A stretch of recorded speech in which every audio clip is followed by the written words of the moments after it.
Medical ভর্তি পরীক্ষা 2024-25-এর যারা অংশগ্রহণ করেছ প্রাণপ্রিয় শিক্ষার্থীরা,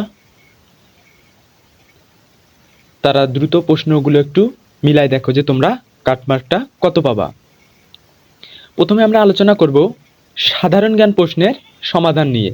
তো তোমরা কি দেখতে পাচ্ছ? একটা 100 টাকার নোট। যারা পরীক্ষা দিয়েছ তারা নিশ্চয়ই বুঝতে পারতেছ যে এখানে 100 টাকার নোটটা কেন রাখা হয়েছে।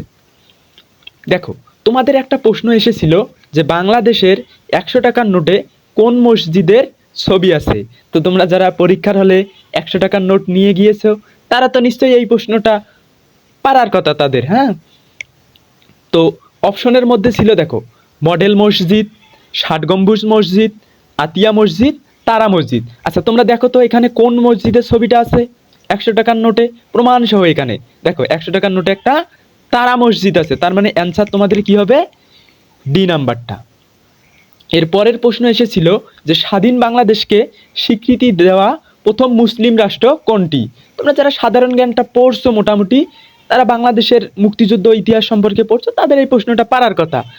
প্রথম দেশ হিসেবে আমাদের স্বাধীনতার স্বীকৃতি দেয় পার্শ্ববর্তী প্রতিবেশী দেশ ভারত, এবং প্রথম মুসলিম রাষ্ট্র হিসেবে আমাদের স্বাধীনতার স্বীকৃতি দেয় সেনেগাল।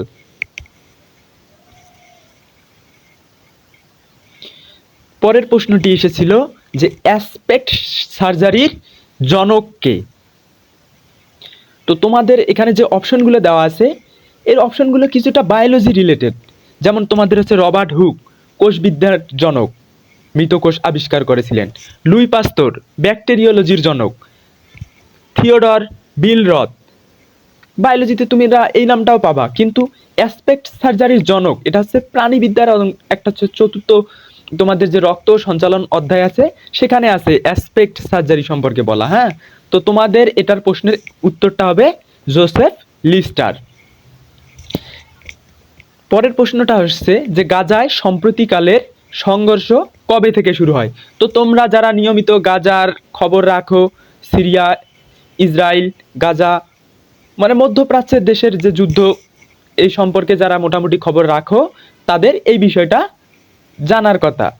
দেখো, গাজায় সম্প্রতিকালে সংঘর্ষ শুরু হয় অক্টোবর 2023 সাল থেকে। এর আগে হয়েছিল, কিন্তু লাস্ট যে শুরু হয় আবার ব্যাপকভাবে সেটা হয় অক্টোবর 2023 সালে। কোন সালে ঢাকা মেডিকেল কলেজ প্রতিষ্ঠিত হয়? এটা হচ্ছে আমাদের পরের একটা এমসিকিউ আসা প্রশ্ন, সাধারণ জ্ঞানের অংশ।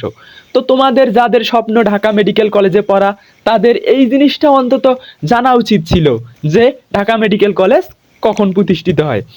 দেখো 1947 সালে হয় আমাদের হচ্ছে দেশ ভাগ হয়, অর্থাৎ ভারত এবং পাকিস্তান নামে দুটি রাষ্ট্রের সৃষ্টি হয়। তার 1 বছর আগে মানে 1946 সালে ঢাকা মেডিকেল কলেজ প্রতিষ্ঠিত হয়। তোমরা যারা অনেকেই স্বপ্ন দেখতেছো ঢাকা মেডিকেল কলেজে পড়ার। পরে যে একটা এমসিকিউ এসেছিল সেটা হচ্ছে সড়ক পথে সংক্ষিপ্ত দূরত্বে টেকনাফ থেকে তেঁতুলিয়া যেতে হলে নিচের কোন জেলাটি অতিক্রম করতে হবে। তো তোমরা নিশ্চয়ই জানো বাংলাদেশের মানচিত্র বলতে বোঝায় যে টেকনাফ থেকে তেঁতুলিয়া।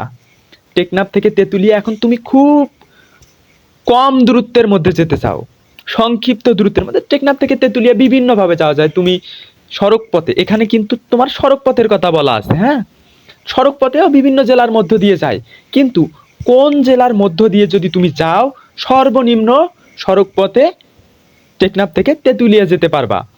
এখানে দেখো নওগাঁ, লক্ষ্মীপুর, কুড়িগ্রাম এবং সিরাজগঞ্জ আছে। তো তোমাদের যাদের বাসা সিরাজগঞ্জ তাদের নিশ্চয়ই জানার কথা, এমসিকিউটার উত্তর হবে সিরাজগঞ্জ। এরপরে যে প্রশ্নটা আসছে 1971 সালে স্বাধীন বাংলা ফুটবলের অধিনায়ক কে ছিলেন। তো তোমাদের এই এমসিকিউটাতে একটু তোমাদের হচ্ছে ট্রিকি ক্যালকুলেট করা যাইতো। যেমন হচ্ছে মেজর হাফিজ উদ্দিন একটা অপশনে ছিল, তো মেজররা তো আর ফুটবল খেলবে না বাংলাদেশ জাতীয় দলের, তো এই অপশনটা বাদ। এনায়েতুর রহমান খান এটাও বাদ হবে, কারণ এনার সম্পর্কে অন্য পড়া আছে তোমাদের। এখন তোমাদের বাকি থাকলো প্রতাপ শঙ্কর হাজরা ও জাকারিয়া পিন্টু। তো তোমরা যারা ফুটবল পছন্দ করো বা ফুটবল খেলা দেখো বা ফুটবল খেলা সম্পর্কে জ্ঞান রাখো, তারা নিশ্চয়ই জাকারিয়া পিন্টুর নামটা সম্পর্কে অবগত আছো। তিনি হচ্ছে 1971 সালে বাংলাদেশের ফুটবল দলের প্রথম অধিনায়ক হন। এরপরে যে 8 নাম্বার এমসিকিউটা সেটা দেখো, মুক্তিযুদ্ধ চলাকালে বাংলাদেশে ফিল্ড হাসপাতাল সূচনা করেন কে? আচ্ছা, হাসপাতাল রিলেটেড একটা তোমাদের আছে এমসিকিউ আসছে, তাহলে নিশ্চয়ই এর উত্তরটা ডাক্তার রিলেটেড হবে যদি তোমরা একটা ট্রিক্স অংশগ্রহণ করতা। তো দেখো এখানে ক্যাপ্টেন আক্তার আহমেদ আছে, ক্যাপ্টেনরা তো আর ডাক্তার না, তো এই অপশনটা বাদ। এরপরে সি নাম্বারে দেখা হচ্ছে ক্যাপ্টেন সিতারা বেগম, তো ইনিও তো ডাক্তার ছিলেন না, তার মানে এটা অপশনও বাদ। এখন তোমাদের দুইটা অপশন আছে, ডাক্তার এম এ মবিন আর হচ্ছে ডাক্তার জাফরুল্লাহ চৌধুরী। তোমরা যারা পড়ালেখা করো ডাক্তার জাফরুল্লাহ চৌধুরীর নামটা জানো না, এটা একটু বললে একটু বেমানান দেখায় বিষয়টা। হ্যাঁ, তো ডাক্তার জাফরুল্লাহ চৌধুরী কিন্তু বাংলাদেশের মুক্তিযুদ্ধ চলাকালে প্রথম ফিল্ড হাসপাতালের সূচনা করেন। অ্যান্সার হবে তোমাদের ডি নাম্বারটা। এরপরে যে এমসিকিউটা এসেছিল, ইখতিয়ার উদ্দিন মোহাম্মদ বিন বখতিয়ার খিলজি কোন শাসককে পরাজিত করে বাংলার রাজধানী নবদ্বীপ জয় করেন? নবদ্বীপ ভারতের একটা জেলার নাম এখন বর্তমানে। তো এটি হচ্ছে বাংলার যে প্রাচীন যে বাংলা ছিল সেই প্রাচীন বাংলার রাজধানী। ইখতিয়ার উদ্দিন বখতিয়ার মোহাম্মদ খিলজি এর ইতিহাস সম্পর্কে যারা পড়ছো তাদের এই এমসিকিউটা পারার কথা ছিল। তো তিনি রাজা লক্ষণ সেনকে পরাজিত করে বাংলার রাজধানী নবদ্বীপ জয় করেন। শেষের যে একটা প্রশ্ন এসেছিল, বৈষম্য বিরোধী আন্দোলন চলাকালে আবু সাইদ কবে শহীদ হন? তোমাদের আবু সাইদ সম্পর্কে জানা নাই এবং মেডিকেল এডমিশন টেস্টটা এবারে দিতে গিয়েছে, তারা তাদের সাথে একটু বিষয়টা বেমানান দেখা যায়। হ্যাঁ, আবু সাইদের কারণেই হচ্ছে তোমাদের হচ্ছে যে জুলাইয়ের যে আন্দোলনটা বৈষম্য বিরোধী আন্দোলন সেটা কিন্তু তীব্রতর থেকে তীব্রতর হয়। রংপুর বেগম রোকেয়া ইউনিভার্সিটির ইংরেজি বিভাগের ছাত্র ছিলেন আবু সাইদ। আবু সাইদ শহীদ হন 16 জুলাই 2024 সালে। তোমরা নিশ্চয়ই ভিডিওটা ওই 2024 সালের ভিডিওটা দেখেছো, যে সবার সামনে পুলিশের গুলির সামনে বুক পেতে দিয়েছিলেন আমাদের আবু সাইদ। তো এই হলো তোমাদের সাধারণ জ্ঞানের এমসিকিউ এর অংশটা।